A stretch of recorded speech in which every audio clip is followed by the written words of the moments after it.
All right, well, welcome to the first COP digital webinar. I'll just give a quick intro and let other people join in the meantime.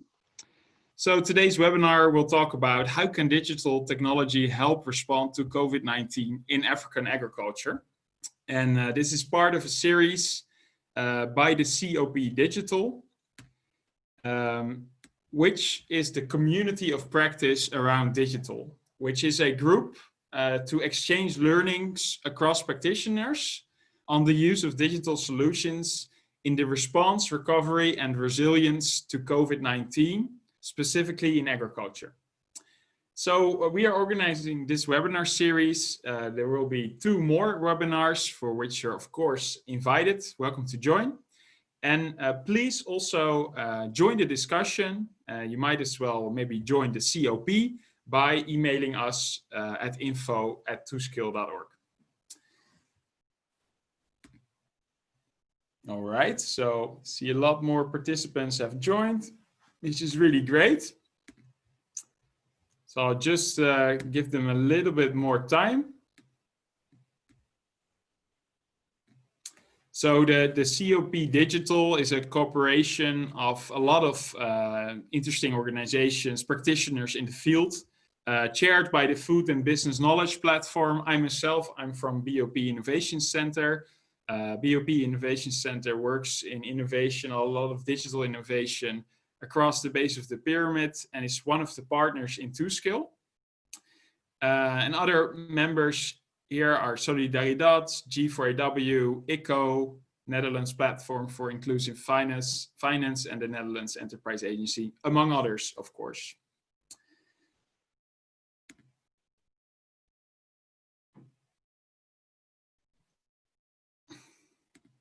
All right, so let's now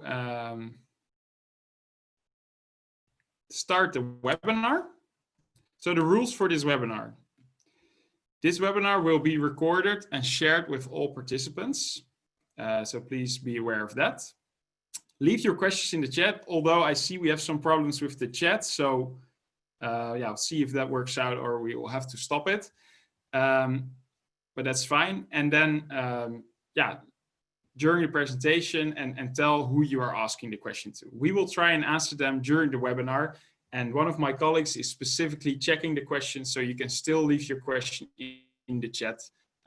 So that will be fine then. All right, so introducing the speakers of today. I'd like to give the word to each of them shortly. Sriram Bharatam, would you like to introduce yourself shortly? Hi, hello everyone. This is Shri here. I am the founder and chief mentor at Kuza Biashara, a leading social enterprise working across Africa and Asia with smallholder farmers, helping them to learn, connect, and grow at scale. Thank you. Okay, thank you very much, Shri. Monique, would you like to introduce yourself, please?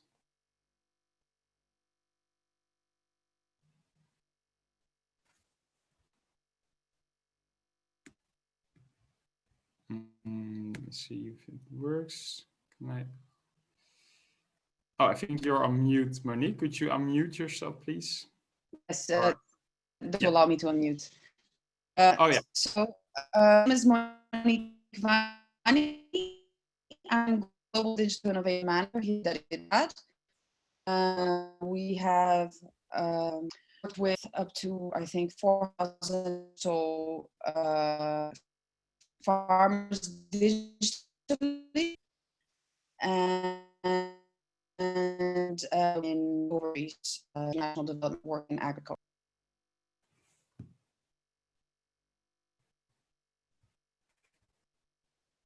All right, thank you.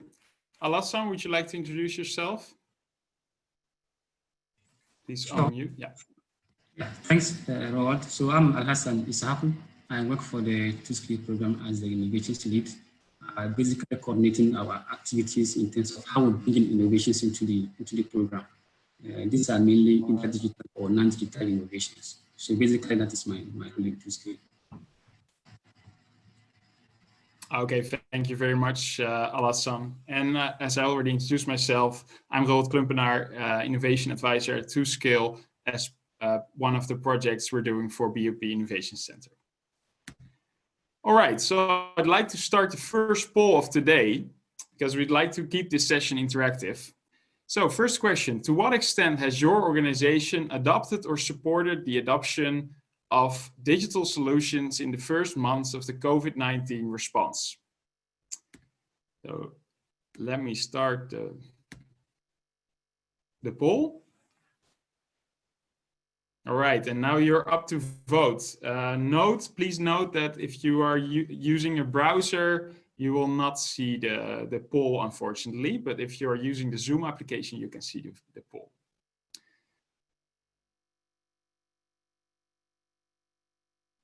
All right, quite some votes coming in. Please make your votes. I see more than before until now as a clear winner. We'll wait for the votes to come in.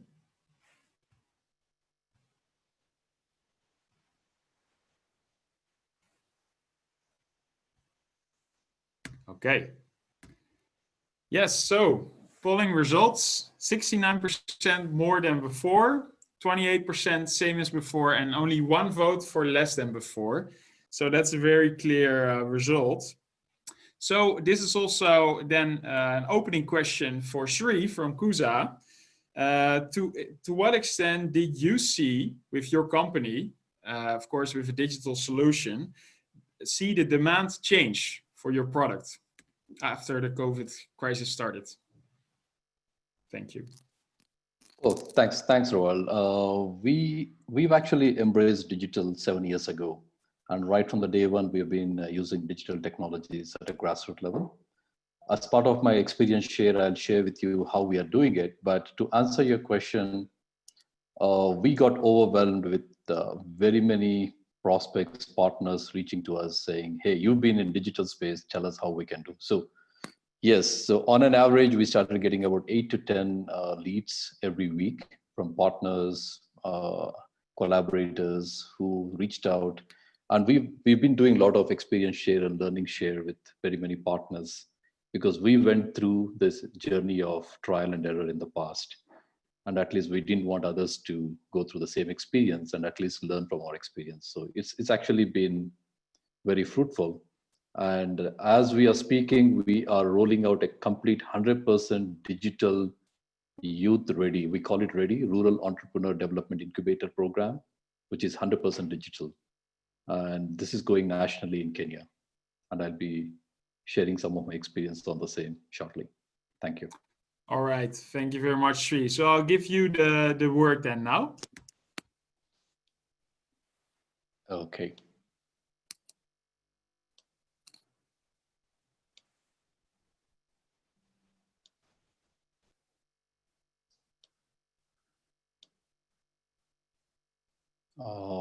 Roll, is it okay now? Can I get started? Yes, it works. It works well.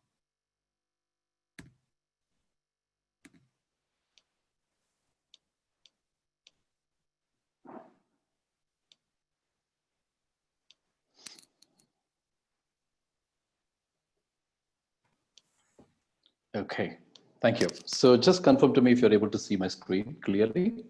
Yes, very clearly. Thank you. All right, thank you. Thank you so much. So I just want to set the context of agriculture for some of us who have been in this sector for a while and those who are new to the sector. Especially speaking about Kenya, agriculture is the top GDP earner for Kenya.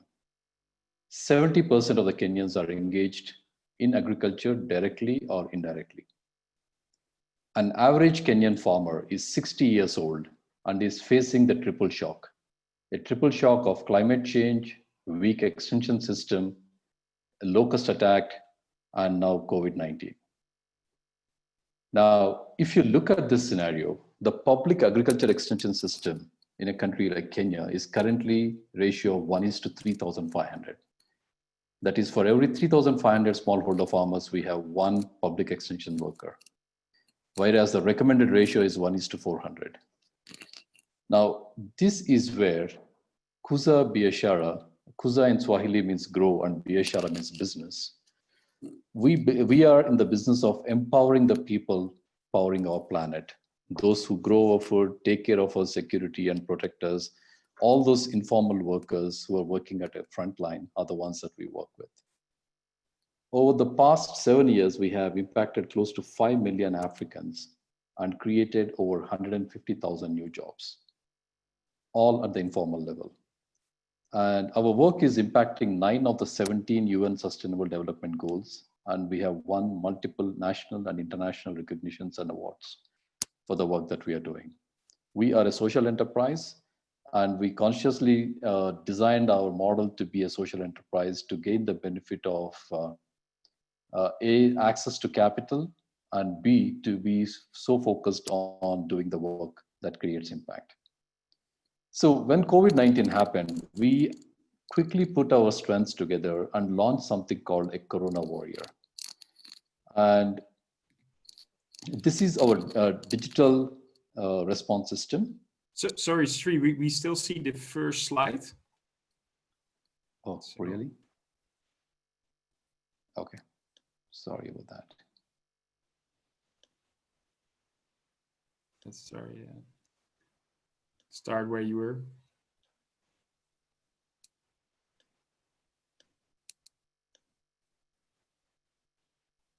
Can you see it okay now? Yeah, maybe just like that. Yeah. It should be okay now. Yeah, perfect.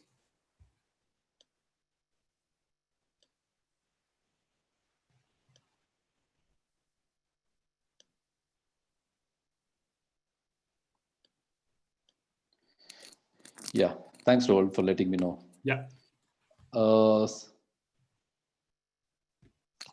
So this is where we have launched our Corona Warrior program.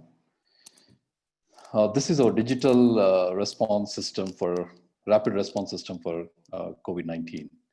What we saw, we believe that extreme conditions are the fertile soil for extreme innovation. And when COVID-19 happened, we put together our strengths and created this campaign where we saw an opportunity to deploy digital solutions to address the food security challenges. And this could be done in 3 ways. 1, reconnecting, that is empowering the frontline workers with this knowledge so that they can actually reconnect with smallholder farmers, their families and communities. Second, they can reflect and evolve forward-looking strategies for adopting to the new normal. And the third is to redesign by bringing out resilient strategies to build future food security. So this is an inclusive process in which we have co-designed and built this. And let me just take the case of James, who's an agriculture extension worker and an agri entrepreneur. He's on an average serving about 200 smallholder farmers in his community.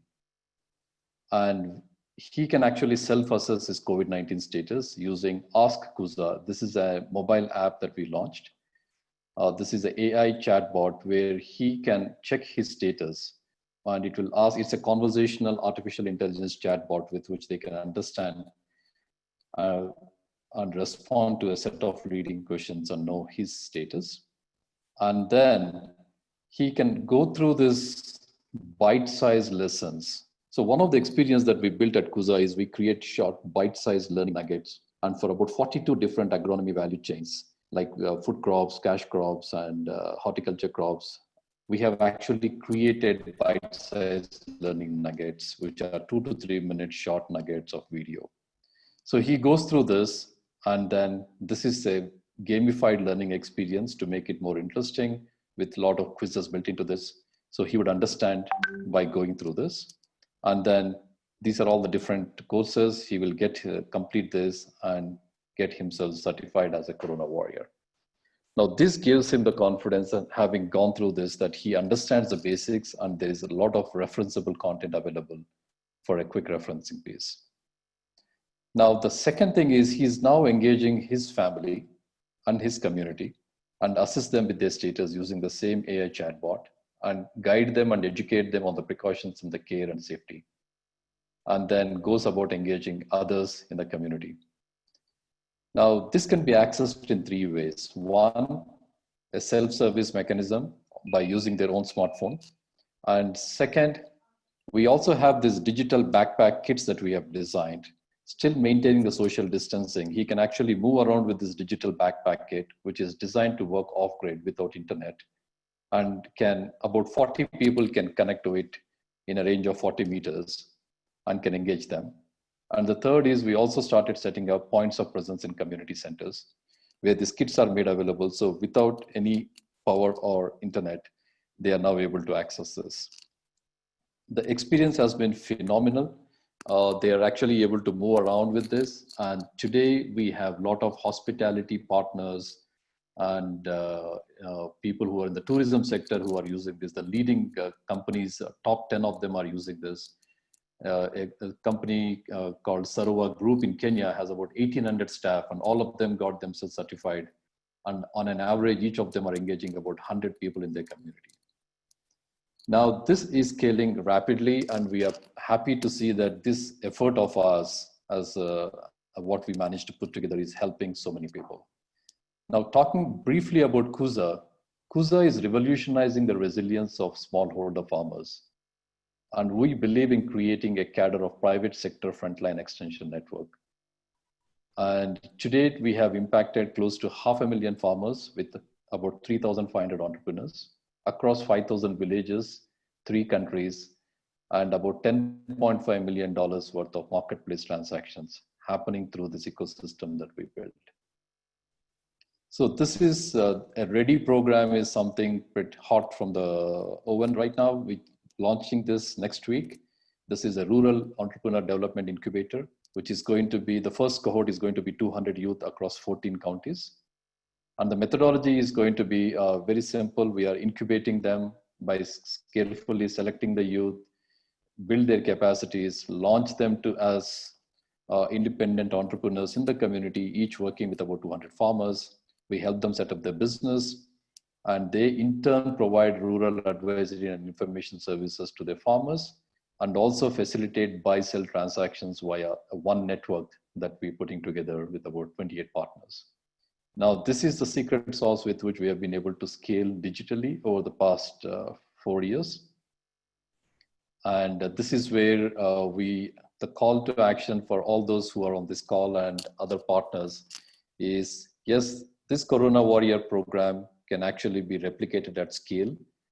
You all can join and spread the word. All you need to do is to go to this website address, warrior.kuza.one. And Kuza can also set up co-branded campaigns for any of our partners for free. This is what we have done for more than 10 partners. And we will train your teams to run the campaigns. And we will also provide a free monitoring and evaluation platform with which you can measure your impact and scale. Thank you so much, and happy to take more questions. All right, thank you very much, Sri.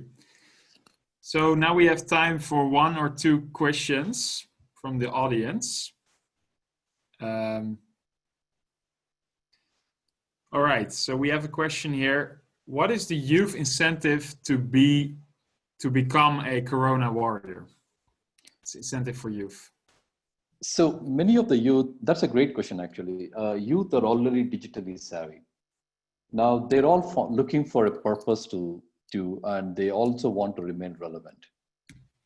By using this initiative, they are able to connect to their families. Second, they're also able to connect with the communities. And in the process, if you see our Agripreneur program is a mechanism, that's one of the techniques that we thought for ourselves, by which they can create their own livelihood and can have a sustained income going forward. All right, great. In what language is the platform available? Oh, currently we are doing this in English and Swahili, but we can handle close to 40 languages. With our own resources, this is what we have done. If any of you are interested, we are happy to open sources. All we need to do is to translate some of the content into the local languages, but otherwise, digital platform is all set to handle all the international languages. Okay. And last question. I'll combine two. What do you look for in partners, and do you plan to expand, for example, to Ethiopia? Looking for partners, for example, Haifa International, who are very strong in livestock content. We just did a global partnership with them. They have trained about 100 of their field facilitators just last week, and each of them are going to reach out to about, I think overall they have an outreach in Kenya alone, 60,000 farmers, and they want to use this. So from partners, I think most partners already have networks. There are some existing programs or the future programs that you're planning. We will be happy to offer these technologies and ability to also digitize content. Some of you have a lot of content. We have built-in in-house expertise to produce content that is digital content in videos and audio and different formats at scale, and we are happy to collaborate and extend this to help you sustain your programs. And talking about Ethiopia, absolutely. I mean, very happy to explore further. Let's get connected and then see how we can get this going. We want to impact at least 1 million people. We are halfway there. And I'm confident that in the next couple of months, we can actually do that together. All right, great. Thank you very much, Sri. And how we got into touch is, of course, because we are cooperating in TwoScale, and actually with Alassan, our third speaker of today.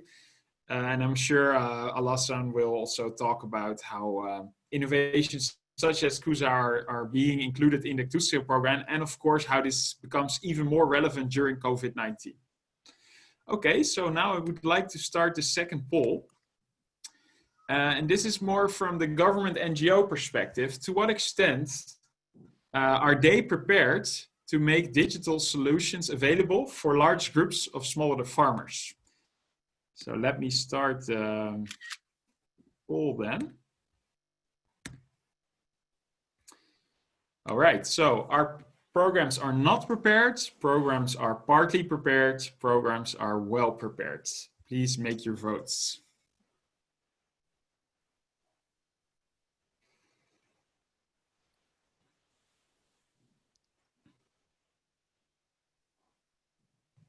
All right.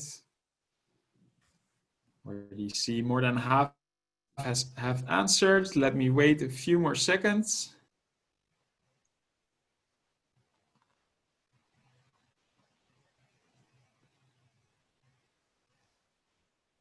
All right.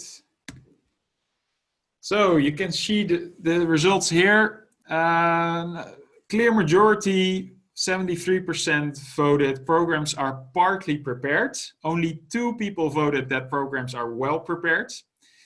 And 7 people programs are not at all prepared. So there's a lot of work to be done. That's clear from your voting. And that's why this webinar, maybe also the community of practice digital, really has a relevance to keep active. All right, so that also brings me to my question to you, Monique. What did you vote, and how well prepared was Solidaridad to make digital solutions available for farmers?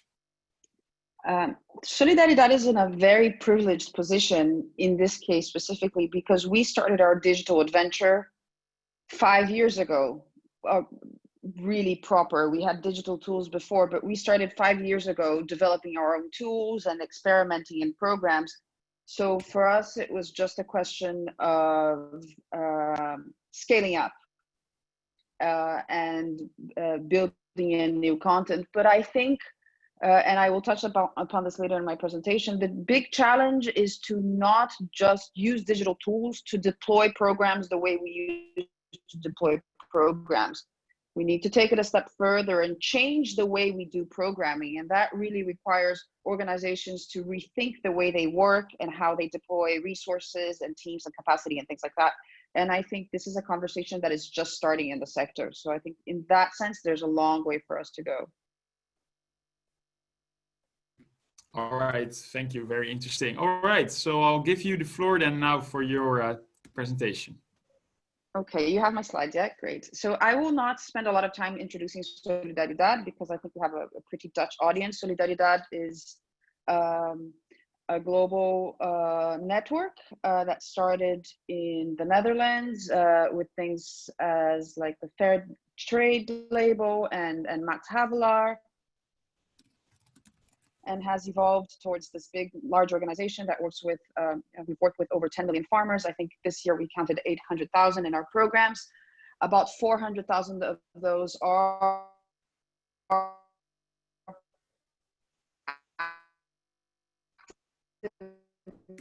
engaged using digital tools. If you could listen to me about this introduction.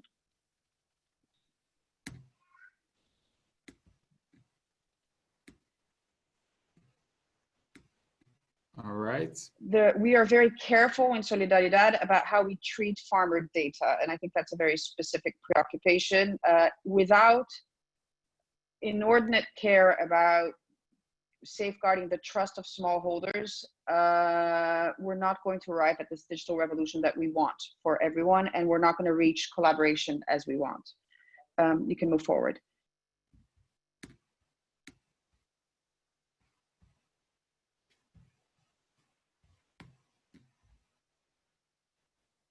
Yes, is it visible?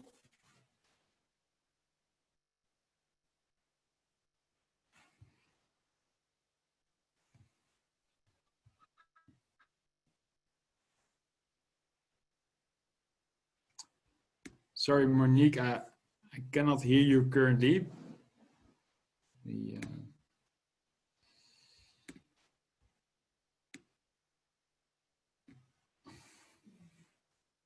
Let me check if Monique is still with us. All right, I think she's having some connection issue. Sorry, yes. Yeah. All right, great.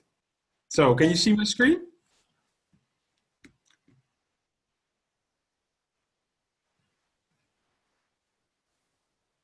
I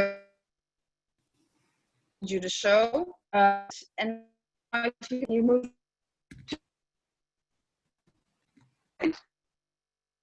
My connection there is awful.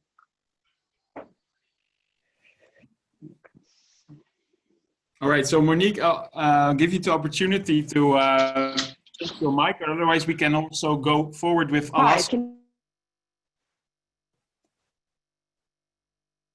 All right, so we'll go forward with Alassane, and we'll get back to Monique. This is the slide that I wanted you guys to see.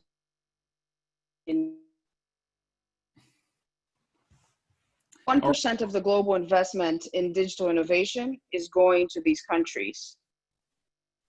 Sorry, Monique, is your connection okay? Because otherwise we will start with Alassane. Why don't you start with Alassane and I'll go fix my connection and you come back great. to me. All right, great. Alassane, please. Alassane, as we have spoken about kuza just before, I think Alassane is a great follow-up actually, because kuza is one of the innovations implemented in TwoScale. Therefore, Alassane, please, could you maybe start with what are your plans with kuza, and then I'll give you the floor for your next presentation. Okay, thanks, Rod. So for kuza, I think as I presented during my session, we applied to our digital challenge which we launched last year to try to scout for as much as possible digital innovations which are in Africa, and that we found to be interesting for TwoScale. So I think in the last couple of months, we've been discussing with Sri to design a pilot in one of our partnerships in Kenya. And that has been done now. And so in the next couple of days, we'll start to implement the pilot in Kenya with a partnership that we have in Granite. I think it's on the western part of Kenya. Basically to see how we can deploy their other innovations, which is the digital toolkit that they use to, that's through the youth entrepreneurs, they are able to train farmers on good agricultural practices and also try and see how they facilitate their access to input and other services. So for kuza, we are looking at working with them in Kenya in the coming days, and we are looking forward to having a certain engagement with them. All right, great. Thank you, Alassane. And please go ahead with the rest of your presentation. Okay, so can you go to the next slide?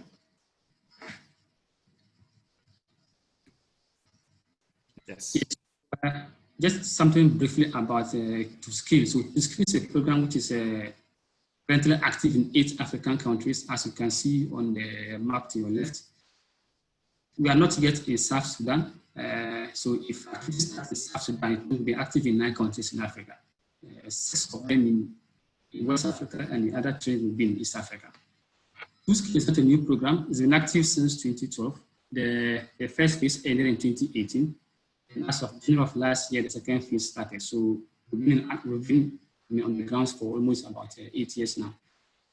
What does To Skill seek to achieve? So basically, we look at building a portfolio of partnerships that includes private enterprises that are what we call inclusive business enterprises. By this, we mean that these are businesses that are either dealing with smallholder farmers, sourcing raw materials from them, or on the other hand, also looking at how they will provide affordable nutrition to low-income consumers. So for such businesses, To Skill would like to work with them. And the mode of operation is to sign agreements with them, which we call public-private partnerships. And the goals of this PPP is mainly just to improve food and nutrition security in Africa, to also empower youth and women, and to see how we involve smallholder farmers and other macro SMEs in the value chains. Basically, we are active in, we support interventions in 8 main areas. One of them being inclusive green innovations, which is where we have digital innovations, obviously. There are other areas we support, like financial inclusion, youth marketing distribution. We have youth inclusion, reduction supply chain coordination, women economic empowerment. We have also developing the private sector and the entrepreneurship skills. So these are areas we support as a program broadly, but for my role as To Skill, it is just related to the first one, which is on inclusive innovations. So for this webinar, I'm going to delve more into that and how we do it in To Skill. The next slide. So as Robert mentioned, so kuza is one of the finalists that we shortlisted from our emerging challenge of last year. So what happened was that even before COVID, To Skill has also been doing some activities related to digitizing our activities with the partners. So somewhere in the last quarter of 2019, after we realized that most of our partners that we were supporting to improve on their businesses had the need for digital innovations, we felt the need to widen our scope to see if we could identify as much as possible where these innovations were located and how they could be matched with our partners. So we launched the challenge somewhere in October of last year, and we received 173 applicants from all across Africa, and a few of them also from South Africa. And per our protocol, so we had to take them through a number of selection processes.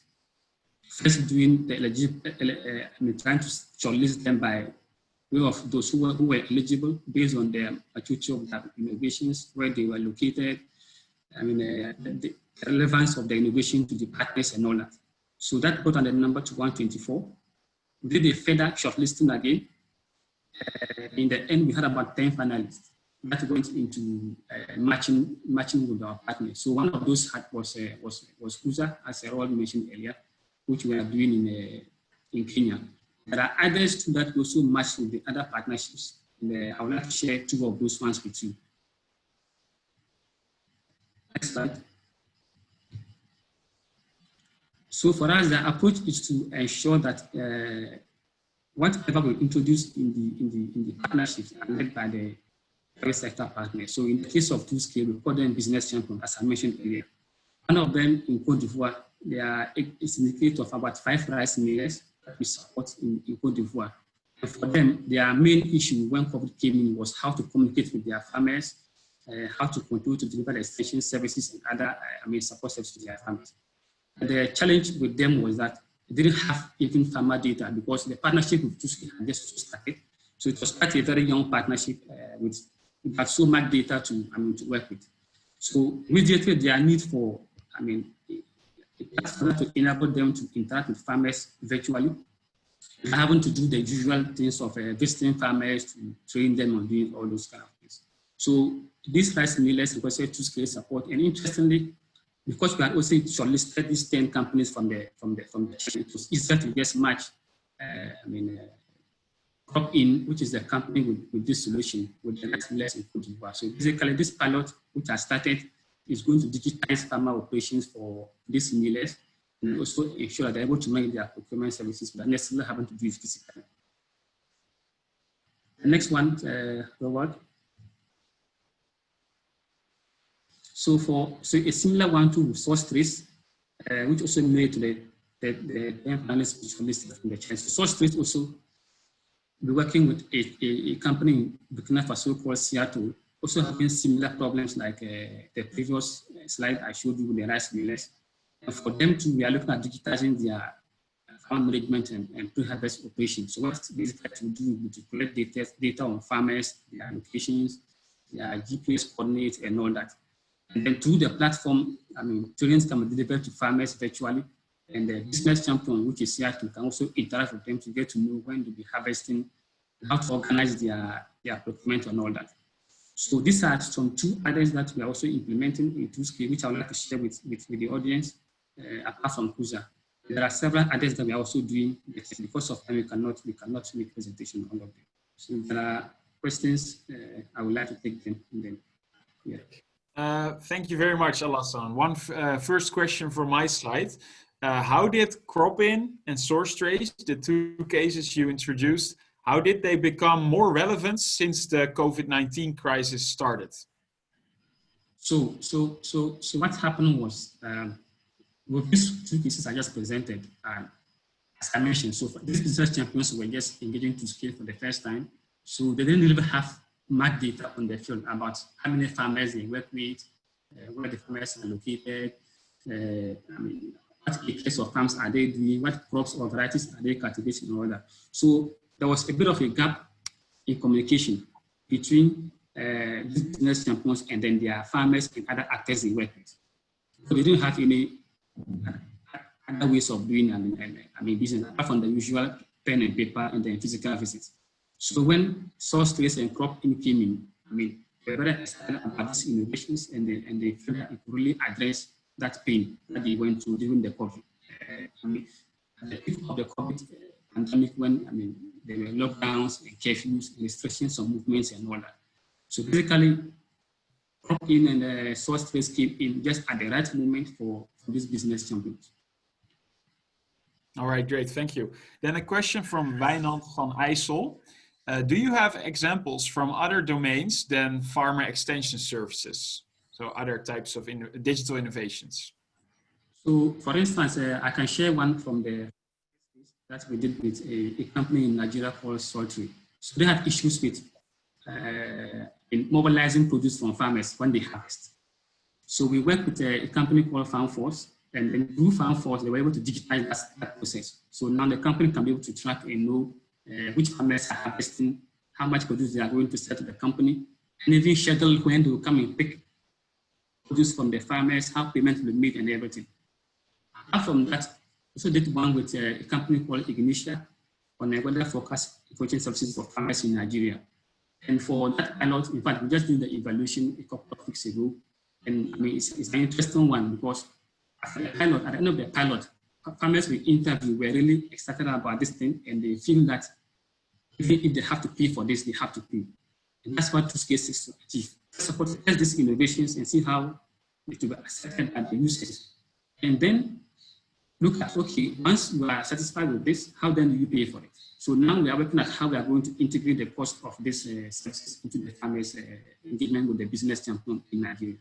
So these are two other examples I can share with you that we have done in the past. All right, thank you very much, Alassane. And we'll get back to you at the end of this webinar for a round discussion for a wrap up. But thanks a lot for sharing, and I think very interesting, diverse portfolio.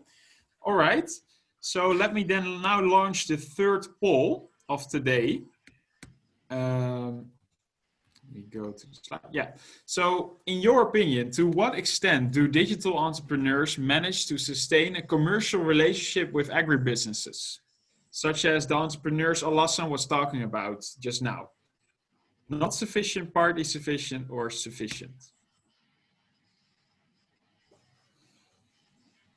So please make your votes.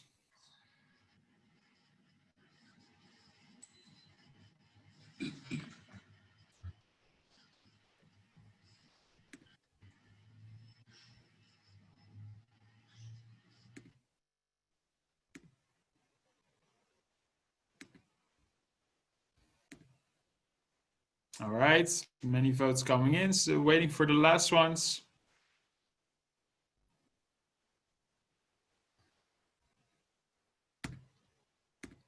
Okay, and we see an equal score between not sufficient and partly sufficient, and nobody voted sufficient. So there's quite some work to do to really establish commercial relationships with those agribusinesses and not only depend on more public sources of funding. So this is an interesting insight. All right. Well then, Monique, I hear that you have fixed your I have. connection issues. I have. Yes, okay, great. Yes, Great. you're All loud right. and clear now. Oh, fantastic. Okay, so what I wanted to show you from these two maps, if you can move to the next one, was that Solidaridad works in areas where agri-tech investment is still extremely low. Yeah, so the challenge is still very much there. The potential is huge. My fellow panelists and other companies are doing an amazing job.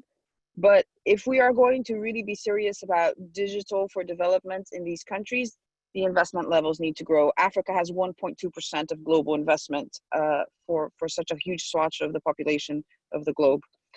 Can you go next?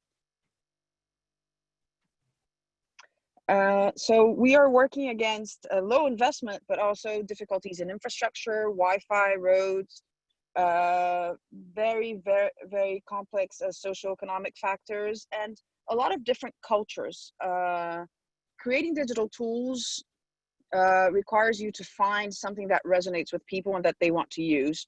And that requires looking at the local cultures. Our digital strategy really centers on building on continuous improvement and providing TA in the farm, but also building the network of SMEs and micro franchisers and digital extension workers around them that can support them.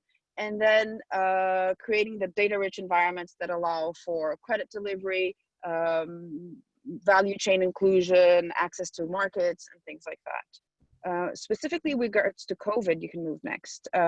Some of our tools. So we work a lot tailoring tools. We've developed over 26 tools in Solidaridad for our farmers. Everything from IVR to WhatsApp bots to smartphone apps. It really all depends on what you're trying to achieve, but also what type of capacity you're going to find locally. When we did our survey in Ghana with over 50,000 farmers, we found that less than 16% had smartphones. And literacy levels were also quite low. So we immediately developed an IVR system, which is you receive a phone call, you get a voice recording, and you do a quick Q&A using voice. So tailoring the tools is also really important. You can go next. I'll leave the presentation so you guys can have a look at some of our tools afterwards, but let's talk about COVID. So let's move forward. All right. Yeah. As I said before, we really tailored our response based on the type of access we had, the type of program we had, the type of user we had. So we used a lot of IVR and SMS as a first response to inform farmers of the situation, provide them basic advice on how to prevent the spread of the virus, and also hear from them what their basic immediate needs were. In Latin America, we used WhatsApp a lot more because that's what farmers use to communicate already, and it's a lot easier to send small videos and materials to there for them. And in Asia, where we have a really strong network of community level facilitators, we used our Android apps to create a special section for COVID with basic information and alerts and information for communities. So that was kind of our first immediate response. And I think where things get interesting is now what? How do we help them face those challenges using the digital tools since we can't get out there? And very much like our first speaker, what we've developed in Southern Africa is an entity called Kuvuno, which creates a series of micro franchises that deliver services to farmers. And they're kind of a digital web that we've created that helps us target, I think this year we'll get to 100,000 farmers by providing them soil analysis, basic advice, and collecting data. And when borders shut, we had these community level facilitators ready to respond and to provide us with information. And what we were able to do was work with them to assess road closures and lobby governments and local entities to help clear the roads and the passages to make sure that hundreds and tens of thousands of smallholder soy farmers could get their crops to market, because the borders closed right in the middle of their harvest season. So there was a very big danger of them losing a lot of their crops. So this is kind of our, inform, respond, and then we need to replan, which I think is what is crucial that we need to consider now. How can we use digital tools to replan? So if you look at our next slide, what we are predicting is a shorter chain reality for a lot of the chains where we work. Solidaridad works with 13 global commodities in addition to a bunch of local and regional crops and networks. And we are seeing, particularly in some African countries, that we need to help restructure these value chains for much more local markets. So specifically in this case, what we are doing is we're trying to accelerate the formation of a local market for soy by stimulating small animal husbandry, chickens in the region, also to sustain food security and to make sure that there's a market for these crops, which were previously aimed at a much more global audience. We're also helping these farmers, now that they are replanting, to transition to more regional staples and ensure regional food security, and supporting strategic decision makers in how to direct finance and keep conditions organized so these farmers can safely transition and survive in this period. The way we are doing this is we have internal content teams. So we have quickly created new content on the types of crops that we think farmers should adopt, how to transition, and we are using our WhatsApp bots, we are using our Kavuno network, we are using IVR, SMS to quickly deliver this new content to farmers to help them transition. Next.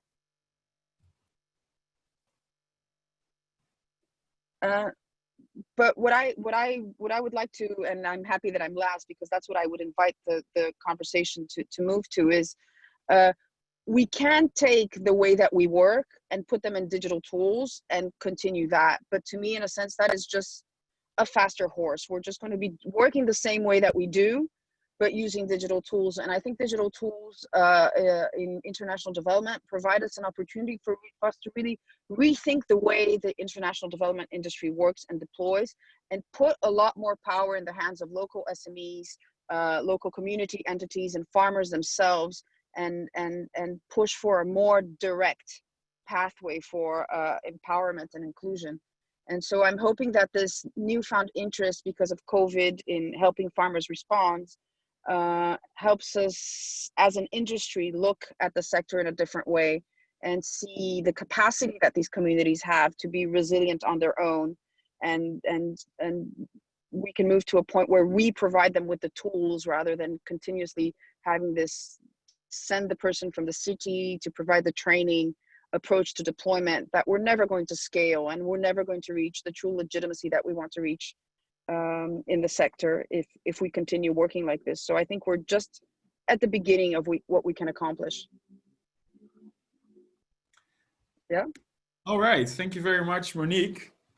Very interesting conversation. And immediately, thank you also for opening the discussion. So I would like to ask our fellow panelists, Sri and Alassane, what do you think of the things that were stated by Monique, especially on the adoption of digital tools by communities? Sri, would you like to go first? Yeah, so I completely echo with what Monique just said. Monique, thanks for sharing those insights. COVID, as Monique said, is accelerating the adoption of digital tools. Now, again, we cannot just have one solution fit all. And this is where I think rather than each of us trying to do what we do, 1 + 1 can be 11 if we collaborate and work towards a common cause. That's number one. And number two, again, as Monique highlighted, it is extremely important to create local capacities. And this is where Kuza, as a social enterprise, is investing a lot in creating local capacities amongst the rural youth, making them the champions of change, powering them with the toolkit. So, because we can't expect them to be agronomists and experts, but that expertise is already packaged thanks to the digital technologies. It is now made available, like the Kuza portable kits is one solution, and I'm sure there are many such solutions. We power them and they become the go-to people, not only for extension. Extension is one side of the business, but accessing the market and ensuring that the what market wants and creating those digital feedback loops is extremely important. And in the absence of anything like that is where, as Kuza, we said, let us collaborate and create these at a grassroots level. And I'm very glad that TwoScale has seen this. And jointly now we are creating this model in Kenya to begin with. All right, great, thank you. Alassane, you'd like to respond from TwoScale perspective? Yeah, so for me, I think the last point Monique raised is very important. So for us, what we do is to look at how do we build a business model around these solutions. So our approach as TwoScale, because from interacting with all these companies, what came out here was that, they didn't have a very strong revenue earning model. So most of them would rely either on donor-funded programs or government agencies and others. So what we are doing at TwoScale is to design the pilot in a way that it is owned by the private sector partners themselves. So for instance, what we are doing with kuza in Kenya is to work with a company called Batchnut, that's doing granite processing. So what Batchnut is making some investments already in this pilot. Because the idea is that at the end of this pilot phase, Batchnut should be able to incorporate this system into their existing extension services that they have in Kenya. So for us as TwoScale, this is how we see us sustaining this kind of innovations beyond just emergency responses like this. Yes, it's good to respond and support farmers in these trying times. What happens after that? I think I think that's a very interesting question, and I joke internally that I don't know why I'm the only one in my organization that's supposed to start a business. So I feel, and that's why I put those slides in the beginning. I agree that we need to find ways for these things to be sustainable, but we work within an industry that shells billions and billions in global aid to these regions. And I think if we can not only do larger, but if we can really give transformational change and impact using donor funding, then I think there is no shame in that either. We are working with very vulnerable farmers, very low investment levels. A lot of times the digital sector in development is pushed to have the innovative business model. And that business model is going to find funding somewhere. And I don't want it to be from vulnerable farmers if we can avoid it. So if we can come to blended finance models, or if we can have aid-based models, I think that's a great way to continue to work until there's more resilience and more prosperity inside these communities. I think there's this automated relationship between, oh, you're in digital, what's your business model, that I think we need to re-examine sometimes also. Because the traditional development sector is not supposed to have a business model, but we are. And if we can't deliver on all the boxes, gender inclusivity, impact, and then a smashing business model. We work with technology, but we're not magicians. So we have to be more realistic, I think, also, and look at the audiences that we're working with. Okay, yeah. So for us in TwoScale, what we do usually is to target the business champions, which in most cases are SMEs, processing companies or big suppliers, because they can absorb some of these costs. And what they do is to progressively pass on these costs to the farmers through the interactions they have with them. If you go to the onset, they should pay for these services right from the onset, it's not going to work. So we try to build in the system in a way that the business champion, which is like the main central point around whom we design this pilot, is the one to pay for the cost on behalf of the farmers. Progressively, we model to see how they can get that money from the farmers. Yeah, but the thing is, a lot of times, what are they expecting in exchange for that investment, right? So how do we also, and I completely agree with you. I'm not saying this in disagreement. I completely agree, and we try to do that as much as possible. But we also have to consider that sometimes there's a trade-off. in creating a business, because you're handing over the data, or you're handing over the relationship. And if we look at Solidaridad, we take years to build a relationship and the trust. So we're very careful. And sometimes we say there's no business model, sorry. But we're going to continue to support these farmers, So I think we have to be less dogmatic about always having the business farmer, because what I see is also a lot of these amazing, innovative companies that we see crop up in the sector. What happens is they are forced by their donors to become a business, and then they will start chasing NGOs like Solidaridad as clients. So in the end, what they're doing is they're using donor funding indirectly, because they can't access it anymore, because they have to be a separate business. But then they hound us looking for access to the farmers so that they can survive. So I think we have to be a little bit more open-minded about how we look at funding for digital, because if we can get change, that's good enough. All right, so I'm very curious what Shri thinks of this, so from the digital entrepreneur perspective. Thanks, Roel. This is an ongoing conversation. Over the past 20 years that I've been in this sector, very closely looking at, for the first decade, I thought digital technology is everything. And we have created technologies at scale, at a national, international level. But then we realized that it is not the technology that is the only differentiator. It is the combination with the ecosystem that's what is going to make a difference. So, end of the day, I think it's about, as I say, 1 + 1 has to be 11. We have taken an approach where we are now holding in the ecosystem partners together. And it could be around a value chain, it could be in a geography, it could be around a thing, but every person, every ecosystem actor, and we have actually been doing these ecosystem workshops, which we call them Unconference, where people can openly speak. And I love the energy on this panel, because we are really beating the core of the topic here. It's not just about the technology alone. It is about how do you humanize this technology?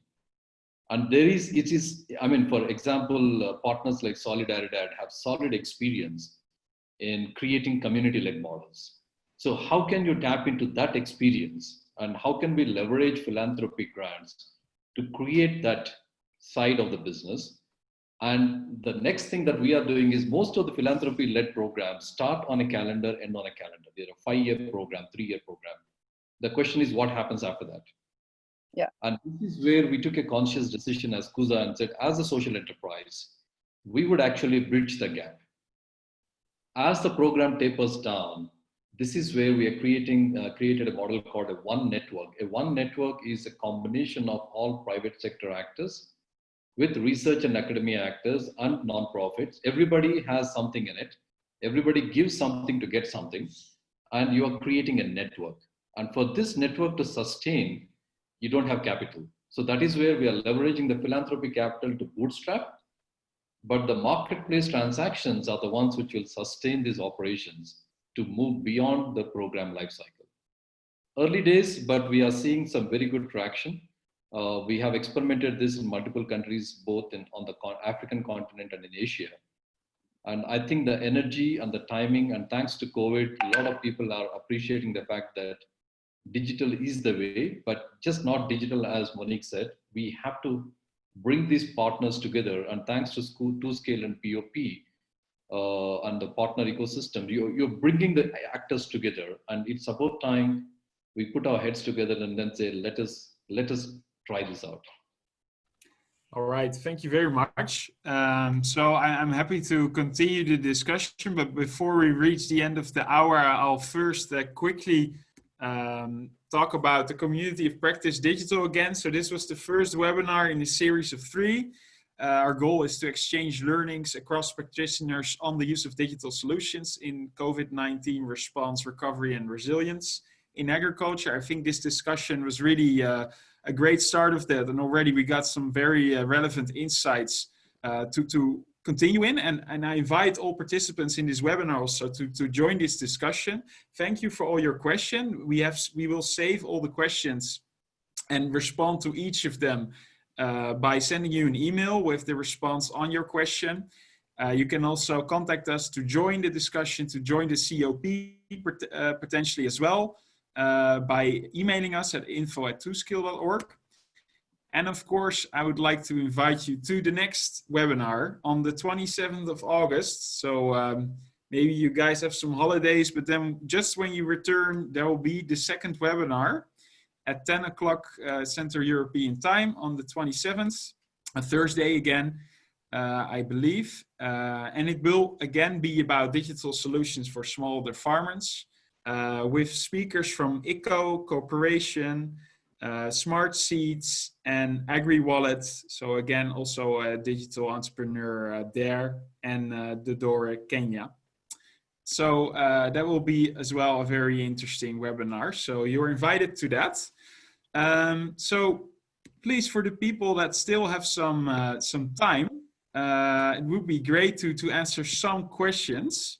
So Monique, the first question to you, how to ensure that the information shared through digital tools is trusted, especially with all the misinformation shared through social media and internet? Okay, so that it takes, as you can see in social, I think social media is a good example, is you need active human eyes and not just bots surveying what comes through. And you need to make sure that you curate the content, but also on the way back, if you are going to take data from farmers and use it for credit profiling or for whatever other information uses that you're going to use, first of all, you need to have strict controls over compliance, and GDPR rules apply, but also a lot of local rules apply. But most importantly, and I think this is what's missing, is a lot of times when you give away your information, you go and you press a button where you give it away and you don't really understand what you're doing. And that is a lot of times the case with farmers. So for us, it's about getting informed consent. So when we do activation of our project, we try to explain as much as we can what it means for them to give away the data, what their consent means. And we work very hard to make sure that whatever analytics products or business models or anything that arises with them as the foundation provides them a direct and tangible value. I'm not saying they're like, oh, eventually you will have better yields kind of things that we tell smallholders, but you know, we are going to do this with the trust that you're giving us with your data. And I think that has to be very clear. And I think particularly when you're dealing with vulnerable audiences who have less capacity to seek justice or reparation, you have to be above and beyond with the care you take with their data. All right. Yeah, so great. it's not just security protocols, but procedures. Yeah. Okay, thank you very much. All right, so I see some enthusiastic replies on the webinar. It was very interesting, inspiring, good to balance the need for financial sustainability, business cases, and continued public investments for development.